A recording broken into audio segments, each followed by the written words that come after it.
Welcome বন্ধুরা, আজকে দেখাবো পাটিয়ালি সালোয়ার কিভাবে সেলাই করা হয়। দেখুন, আমি পাটিয়ালি সালোয়ারের বডি, এমনকি বডির সাইডের যে কল্লিটা আছে, এমনকি কোমরের বেল্টটা দেখাচ্ছি। কোমরের বেল্টটা কিন্তু কাস্টমারের চাহিদা অনুযায়ী কামিজের কাপড় দিয়ে কোমরের বেল্টটা দেওয়া হয়েছে। দেখুন, এই যে আমি এক সাইড নিয়ে নিলাম, একটা কল্লি নিয়ে নিলাম। দেখুন, কল্লির কোমরের পাশটা বডির কোমরের পাশে সমান করে থাকবে, এমনকি সিধা পাশটা ভিতরে রেখে আপনি সেলাই করতে হবে। এক মাথা থেকে আপনি সেলাই শুরু করলেন। দেখুন, ক্রস দেওয়া আছে, ওইটা হচ্ছে উল্টোটা উপরে থাকবে, সিধা পাশটা সবসময় দুটো বডিরই ভিতরে থাকবে, খেয়াল রাখবেন। এইভাবে আমি একটা কল্লি জয়েন করে দিলাম। দেখুন, তারপর ওই পাশে আরেকটা কল্লি, এই কল্লিটা নিচ থেকে জয়েন হবে, মানে কোমরের দিক দিয়ে না, নিচ থেকে। তবে কোমরের পাশটা আপনি ঠিক রাখবেন। দেখুন, ক্রস চিহ্নটা আমি উপরে রেখেছি। নিচ থেকে কোমরের দিকটা আপনি সমান রাখতে হবে সবসময়। ওইদিকে যদি আপনার বেশ কম হয় তাহলে প্রবলেম নেই। এভাবে আমি দুটো কল্লিটা জয়েন করে দিলাম। দুটো বডির কল্লিটাই আমি দু সাইড দিয়ে জয়েন করে দিলাম। দেখুন, সুন্দর করে এইভাবে আপনি জয়েন করে নিতে পারেন। এই যে এই কল্লিটা নিচ থেকে, একটা কল্লি উপর থেকে কোমরের দিক থেকে, আরেকটা কল্লি আপনার নিচের দিক থেকে জয়েন হবে। আপনি চাইলে সবগুলো উপরের দিক দিয়ে কল্লি, একটা নিচে একটা উপরে দিয়ে জয়েন করতে পারেন। বন্ধুরা, কে কোথা থেকে ভিডিওটি দেখছেন জানিয়ে দিবেন কমেন্ট বক্সে প্লিজ। এই দেখুন, একটা উল্টো বডি দেখালাম, একটা সিধা বডি আমি দেখালাম। দেখুন, আরেকটা বেল এইভাবে জয়েন হবে।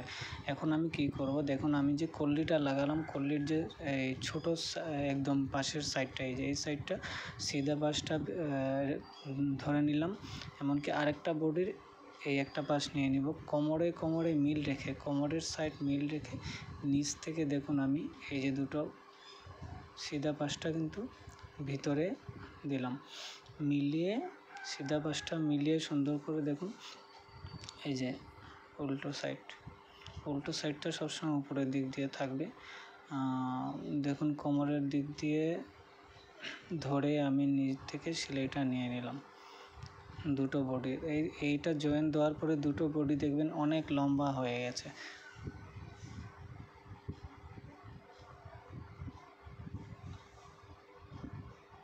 বন্ধুরা, ভিডিওটি ভালো লাগলে অবশ্যই আমাদের ভিডিওটা শেয়ার, লাইক, কমেন্ট করবেন। এমনকি কে কোথা থেকে ভিডিওটি দেখছেন অবশ্যই দয়া করে কমেন্টে জানিয়ে দিবেন প্লিজ। দেখুন, এটা হচ্ছে বডির কোমরের বেল্টটা কিন্তু কামিজ যেটা আছে, কামিজের কাপড়, এটা কাস্টমারের চাহিদা, কামিজের কাপড় দিয়ে বেল্ট হবে। বেল্টটা আমি নিচে রেখে দিলাম, নিচে রেখে দিলাম। এমনকি দেখুন, বডির আমি সিধা পাশটা, বডির উল্টা পাশটা উপরে রেখে সিধা পাশটা ভিতরে দিয়ে এক মাথা থেকে আমি কুচি দেওয়া শুরু করব। কুচিটা অবশ্যই আপনি প্রত্যেকটা কুচি একদম সমান হতে হবে। এই দেখুন কীভাবে কুচিটা দিচ্ছি, এই যে প্রত্যেকটা কুচি একদম সমান হতে হবে। প্রত্যেকটা কুচি একদম, প্রথমটা যেভাবে দিবেন দ্বিতীয়টা ওই রকম, এমনকি এর পাশে যতটা দিবেন প্রত্যেকটা কুচি আপনার একদম সমান হতে হবে। এইভাবে করে আপনি কুচিটা দিয়ে যাবেন। কুচিটা দিতে আপনার একটু সময় লাগবে, 10-15 মিনিট লেগে যেতে পারে। আমি এটা একটু স্পিড করে দিয়ে আপনাকে জলদি করে দেখিয়ে দিচ্ছি। আপনি যদি নতুন হন তাহলে অবশ্যই এটা দেখে আপনি একদম সিম্পলি আপনি সালোয়ারটা, এটা একটা ইন্ডিয়ানি পাটিয়ালি সালোয়ার, আপনি এটা তৈরি করে নিতে পারবেন। যদি আপনি মেশিন চালানো যদি আপনি জানেন তাহলে অবশ্যই এটা সেলাই করে নিতে পারবেন। বন্ধুরা, এই সালোয়ারে কাটিং আমার চ্যানেলে দেয়া আছে, কাটিংটা দেখে নিতে পারেন। এই সালোয়ারে কাটিং, এমনকি সালোয়ার সাথে যে কামিজটা আছে ওইটার কাটিংটাও একসাথে দেওয়া আছে। পাটিয়ালি সালোয়ার কামিজ কীভাবে কাটিং করা হয় আমার চ্যানেল থেকে দেখে নিতে পারেন। এমনকি মেশিন সংক্রান্ত, টেইলারিং সংক্রান্ত যে কোনো বিষয়ে আমার জানতে হলে কমেন্টে জানিয়ে দেবেন। এমনকি আমার চ্যানেলে অনেক ভিডিও আছে, আপনি দেখে নিতে পারেন। বন্ধুরা, দেখুন, একের পর এক কুচিটা আমি দিয়ে যাচ্ছি।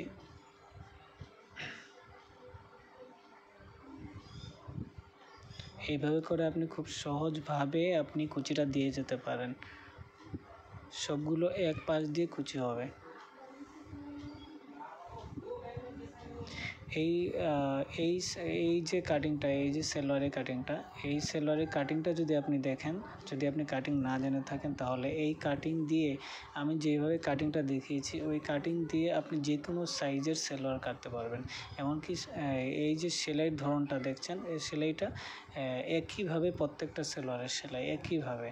এখন যদি দেখুন এখানে বেলটা কামিজের কাপড় দিয়ে আসছে, বেলটা যদি আপনি সেম কালার দিতে চান তাহলে ওইটাও পারবেন, কিন্তু সেম কালার দিতে গেলে আপনার যে পাটিয়ালির সেলোয়ারের মিনিং হচ্ছে আপনার লুজ ঘের অনেক প্রচুর হবে, তখন আপনার এখানে যে যতটুকু কাপড় থাকবে তখন আপনি যদি আপনি বডির সেলোয়ারের কাপড় দিয়ে বেল দিতে চান তাহলে লুজটা কমে যাবে, যার কারণে কাস্টমারের চাহিদা অনুযায়ী কাস্টমাররা এভাবেই চান যে কামিজের কাপড় দিয়ে বেল্ট হবে আর পুরো কাপড়টা যেন সালোয়ারে চলে যায়। আর পাটিয়ালি সালোয়ার মানেই ঘের হতে হবে, অনেক বেশি ঘের হতে হবে, তাহলে এটা আলাদা সুন্দর। এটা একটা ইন্ডিয়ান পাটিয়ালি সালোয়ার।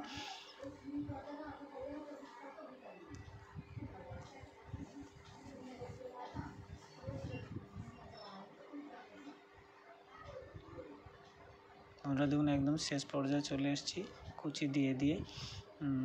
দেখুন কত কাপড় ছিল, অনেক কাপড় ছিল, যেটা আপনার এই বেল অল্প একটু 20 ইঞ্চি, হ্যাঁ 20 ইঞ্চি বেল্টের মাঝে প্রায় কয়েক মিটার কাপড় ঢুকে গেল। দেখুন আমার কুচি দেওয়া শেষ, এখন বডিটা কুচিটা কীভাবে কীরকম হয়েছে আমি দেখাচ্ছি। এই দেখুন কুচিটা কত সুন্দর হয়েছে, এই দেখুন কত ভালো লাগছে দেখতে, কত সুন্দর হয়েছে। হ্যাঁ সুন্দর হয়ে গেল। এখন হচ্ছে যে এই দুটা পাশ, যে দু পাশ বাকি যাচ্ছে জয়েন করার, দেখুন এই যে দুটা সিধাটা ভিতরে রেখে আমি এটাকে জয়েন করে দেবো। তার আগে যে ফিতা ঢুকানোর যে একটা ঘর থাকে, এই ঘরটা করতে হবে। দেখুন 1/2 ইঞ্চি ভাঙা দিয়ে দিলাম, আর তারপর আমি 6 ইঞ্চি বর্ডার দিয়ে এই বর্ডারের মাঝখানে একটা দাগ দিয়ে দিলাম, তাহলেই হয়ে গেছে। মাঝখানে যেহেতু আপনার ছিদ্রটা থাকবে, ঘরটা থাকবে, ফিতা ঢুকাটা হয়ে গেল। এই যে আবার দেখাচ্ছি, এই করে এর মাঝখানে একটা দাগ দিয়ে দিবেন, বাস এই যে দাগ দিয়ে দিলাম, হয়ে গেল। এখন আমি দাগ বরাবর সেলাই আনবো না, দাগ থেকে এই যে দাগটা দিয়েছি, দাগ থেকে 2-3 সুতা উপরে সেলাই আমি গিট্টু মেরে দিব। এমনকি এই দাগ থেকে আরেকটু ভিতরে দেখুন কীভাবে সেলাইটা দিচ্ছি, দেখুন আপনি দেখলে বুঝতে পারবেন। এই যে দাগটা আছে আমার, আমি এখানে এই পর্যন্ত সেলাই দেবো, আর এখান থেকে আবার এই পর্যন্ত, এখান থেকে আবার সেলাই ধরে নেব। এই যে দাগের উপরে কিন্তু সেলাই নেই, মাঝখানে 1/2 ইঞ্চি পরিমাণ একটা জায়গা ফাঁকা থেকে যাবে, এখান দিয়ে আপনার ফিতা ঢুকে যাবে। এখান থেকে আবার একটু নিচ থেকে আমি সেলাইটা ধরে চলে এলাম। দেখুন এই দুটা জয়েন্ট দেখালাম বন্ধুরা, দুটা জয়েন্ট কিন্তু সমান হতে হবে, তাহলে সিধা দিক দিয়ে আপনার দেখতে ভালো লাগবে। সবসময়টা খেয়াল রাখবেন, কোমরের জয়েন্টটা আছে, জয়েন্টটা একদম দুটো সমান থাকতে হবে। এই জয়েন হয়ে গেল। এখন আমি কোমরের এই দেখুন ফাঁকাটা দেখুন কতটুকু, 1/2 ইঞ্চি পরিমাণ ফাঁকা। এখন এটাকে এইভাবে দুদিকে দুটাকে ছড়িয়ে দিবেন, দিয়ে 1/2 ইঞ্চি ভাঙা দিয়ে প্রায় এখানে 1/4 ইঞ্চি, 1 ইঞ্চি 2 সুতা পরিমাণ বর্ডার। বন্ধুরা আমি এখানে ফিতা দিয়ে দেখালাম না, বলে দিলাম আপনাকে। আপনি এই যে 1/2 ইঞ্চি ভাঙা দিয়েছি প্রথমে, এই 1/2 ইঞ্চিটা আপনি যদি দক্ষ না হন, তাহলে নতুন যদি হয়ে থাকেন, তাহলে 1/2 ইঞ্চিটা আপনি আগে সেলাই দিয়ে দিবেন। আগে 1/2 ইঞ্চি নিয়ে আপনি 1/2 ইঞ্চি পরিমাণ সেলাই দিয়ে দিবেন, তারপর ফিতা দিয়ে মেপে আপনি 1 ইঞ্চি 2 সুতা পরিমাণ এই বর্ডারটা দিয়ে দিবেন মেপে। আমাদের মাপতে হয় না, আমরা এক চান্সে দিতে পারি। আপনি ট্রাই করতে পারেন এক চান্সে এই বর্ডারটা মারার। এই এক চান্সে এই বর্ডারটা কীভাবে সেলাই করা হবে দেখে নিন, ওইটা আপনি ট্রাই করতে পারেন। বা প্রথমে আপনি 1/2 ইঞ্চিটা সেলাই করে আবার ফিতা দিয়ে মেপে বর্ডার মারতে পারেন প্রথমে, তারপরে আপনি এইভাবে ট্রাই করতে পারেন। তাতে করে আপনার দ্রুত কাজটা এগিয়ে যাবে, আপনার ডাবল সেলাই করতে হবে না, দ্রুত একটা সেলাইয়ে আপনার বর্ডারটা হয়ে যাবে, বাস। দেখুন কোমরের কাজ শেষ, কুচির কাজ শেষ হয়ে গেছে। এখন হচ্ছে আমার নিচে যে পায়ের মুখের যে কাজটা আছে, এই দেখুন ফাঁকাটা, পায়ের মুখের যে কাজটা আছে, এখন পায়ের মুখের কাজটা হবে। এই দেখুন সুন্দর হয়ে গেল। বন্ধুরা পায়ের মুখের বিষয়টা হচ্ছে যে উল্টো দিক দিয়ে একটা বর্ডার হবে, প্রথমে 1/2 ইঞ্চি ওই কোমরের মতো সেম, প্রথমে 1/2 ইঞ্চি আপনি সেলাই দিয়ে নিতে পারেন, তারপর হচ্ছে 6 ইঞ্চি। এই যে এখানে একটা চিহ্ন আছে, এটা মার্কা অনুযায়ী আপনার বর্ডারটা হবে এতটুক। এই মার্কার ভিতরে যদি আসেন লম্বা কমে যাবে, মার্কা অনুযায়ী দিলে আপনার লম্বাটা ঠিক থাকবে। আবার মার্কার বাইরে যদি বর্ডার দেন তাহলে আবার লম্বা বেড়ে যাবে। এই মার্কা অনুযায়ী আপনি 6 ইঞ্চি পরিমাণ এটা বর্ডার হবে, 1/2 ইঞ্চি মুড়ে দিয়ে তারপর 6 ইঞ্চি পরিমাণ বর্ডার হবে, আপনি বর্ডারটা মেরে দেবেন।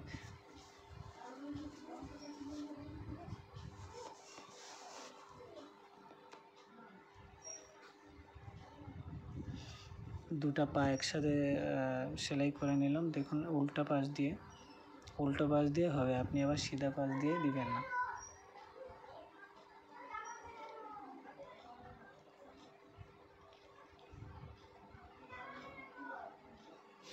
বন্ধুরা একদম ইজি বিষয়, ইজি একটা বিষয় যেটা সালোয়ার সেলাই প্লাস সালোয়ার ধরেন।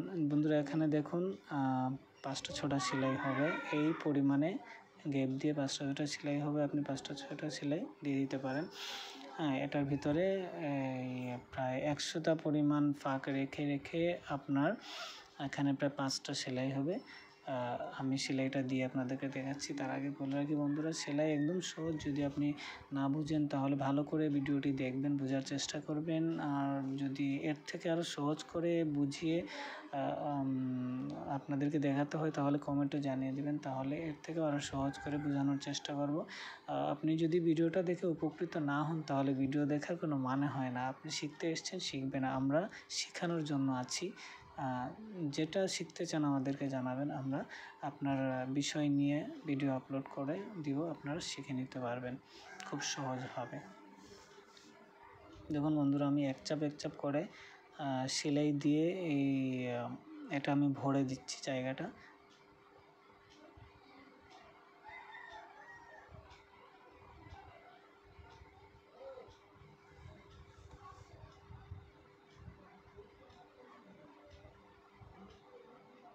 এই যে বন্ধুরা দেখুন ভরা হয়ে গেছে, সুন্দর হয়ে গেছে। পায়ের মুখটা এখন পায়ের মুখটা জয়েন হয়ে যাবে। দেখুন পায়ের মুখটা জয়েন হলেই কিন্তু সালোয়ারটা একদম শেষ। এত অল্প কাজ আছে এটার মাঝে, এত বেশি কাজ নেই, একদম কয়েকটা স্টেপ বাই স্টেপ করলেই আপনার এই যে দেখুন 12 ইঞ্চি তার পায়ের মুখটা রেখে আমি সেলাইটা ধরে নিলাম। স্টেপ বাই স্টেপ কয়েকটা স্টেপেই সালোয়ার শেষ, কিন্তু অত সুন্দর একটা সালোয়ার তৈরি হয়ে যায়।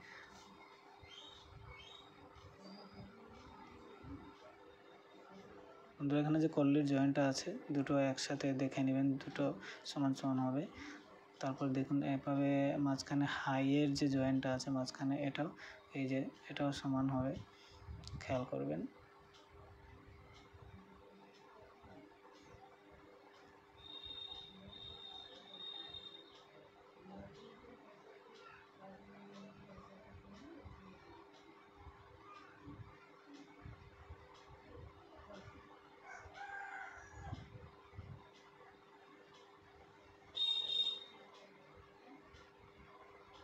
পায়ের মুখটা 6 দুগুণে 12 ইঞ্চি পায়ের মুখটা আমি মাপ দিয়ে দিলাম। বন্ধুরা এখানে ডাবল সেলাই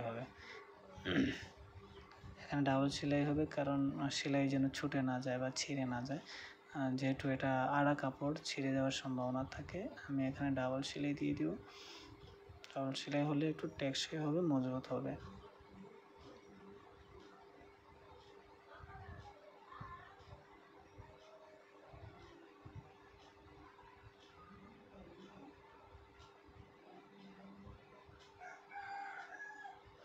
বন্ধুরা এই সালোয়ার শেষ, একদম শেষ হয়ে গেল সালোয়ারটা। ভাঁজ করে আপনাদেরকে দেখাচ্ছি কেমন হয়েছে। বন্ধুরা এই ভিডিওটি আজকের জন্য এই পর্যন্তই। আপনি যদি ভিডিওটি দেখে উপকৃত হন কমেন্টে জানিয়ে দেবেন, এমনকি যে কোনো বিষয় জানতে চাইলেও আমাদেরকে কমেন্টে জানাতে পারেন। ধন্যবাদ।